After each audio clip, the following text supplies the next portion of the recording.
Meanwhile, you are not supposed to receive anything in the first place. Hallelujah. Oh, hallelujah. So, we come to see that in reality, as a child of God, God has equipped you as his child to do something. To do something. And that doing something means that you need to be able to identify the kind of person you are in the Lord and be able to serve. If you don't know who you are, you may be expecting certain things from other people. And when that doesn't come, you get bitter. May that not be you in Jesus' name. Oh, hallelujah. You see, we see that when you read the book of Luke chapter 17, Jesus healed 10 lepers. And these 10 lepers, only one returned to say thank you, right? We all know the story. Praise him. One returned to say thank you. The other 9 did not return. Jesus knew that anytime he ministered to the people, he's able to distinguish the multitude from those he mentored and then his friends. So you need to be able not to what? Be able to distinguish your multitude from your friends. Your multitude from your friends. Because if you don't make that distinction, you become bitter in serving the Lord. Martha showed hospitality here. He showed hospitality by inviting Jesus and his disciples to her home. I know most of us here, we like inviting people to our home. Oh, after church, please come and let's have fellowship. That was good. It's good to be hospitable. Bible recommends us to what? To be hospitable, right? Okay. So being hospitable means that there is something good in your heart that you want to do. You want to do this good thing. You want to invite Jesus into your home. Jesus is going to Jerusalem with his disciples. You saw the need and you said, you know what, Jesus? Why not pass through Bethany? Or when he got to Bethany, why not pass through my house and let me minister to you before you continue? That was good. That is a good decision. But in the process of achieving that, if you are not careful, if you don't do certain things right, you will end up not being a blessing. You will end up expecting certain things that ought not to be given to you. Do we have Martha in the house? We don't have any Martha in the church, right?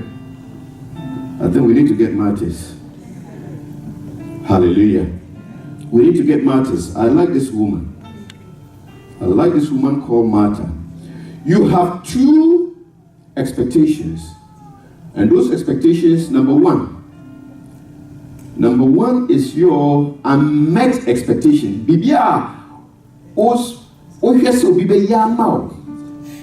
Okay? And then the second one is unrealistic expectation. Bibi biara o hwe free nipa ho na nipa no ntimi yes ade no. Do we get the distinction here? Oh, hallelujah. The church is quiet. I like it that way. It's digging. That is good. You have 2 expectations, your unmet expectation and your unrealistic expectation. But I want to tell you, as a child of God, it's only Jesus who can meet these needs. Don't put your frustration on man or human being. It's only Jesus. Jesus can only meet that expectation. And the sad thing is, most expectations we have on people, those people don't even sign on them. I'm preaching good, you just don't know it yet. People don't know. They have not agreed to what you want them to do. Meanwhile, you want them to do that for some reasons. You see, there were 3 adults in this home. We had Martha, we had Mary, and we have Lazarus. We don't know how Martha got this house. If you read the Bible says it was Martha's house.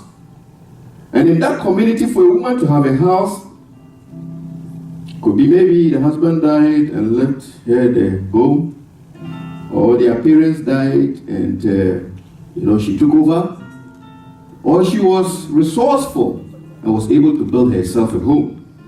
But whatever be the case, it was Martha's house. Hallelujah. We need to see here that Martha had love for Jesus enough to invite him to her house. Martha had love for Jesus that made her invited Jesus and his disciples to her house. Martha wanted to be a blessing.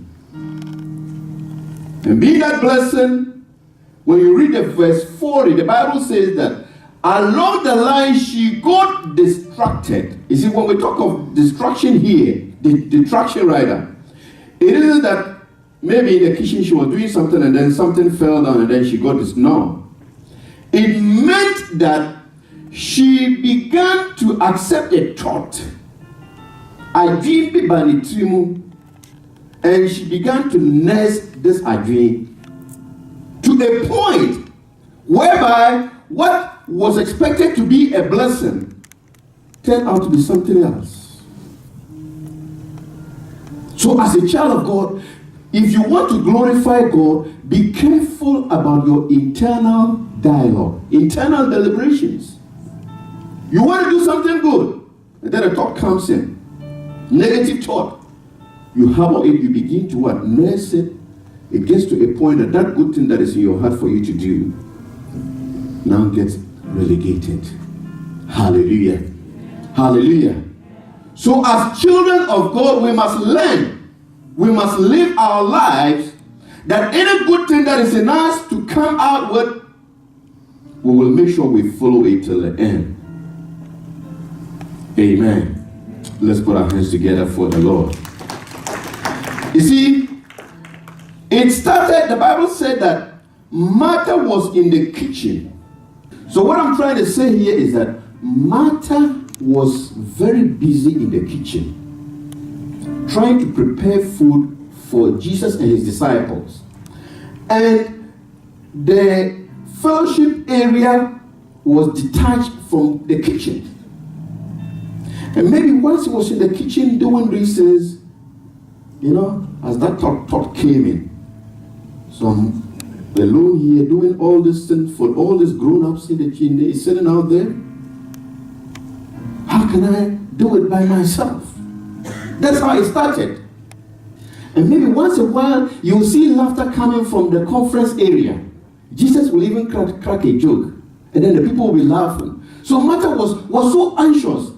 I ought also to be there to hear what is going on. Meanwhile, I'm relegated to the kitchen. Are you following the story? So she began to nurse the anxiety. Oh, to nurse it, let it grow within her. And that's what I'm talking about. Anything, any appearance of evil thought that comes, the Bible says, take it what? Captive.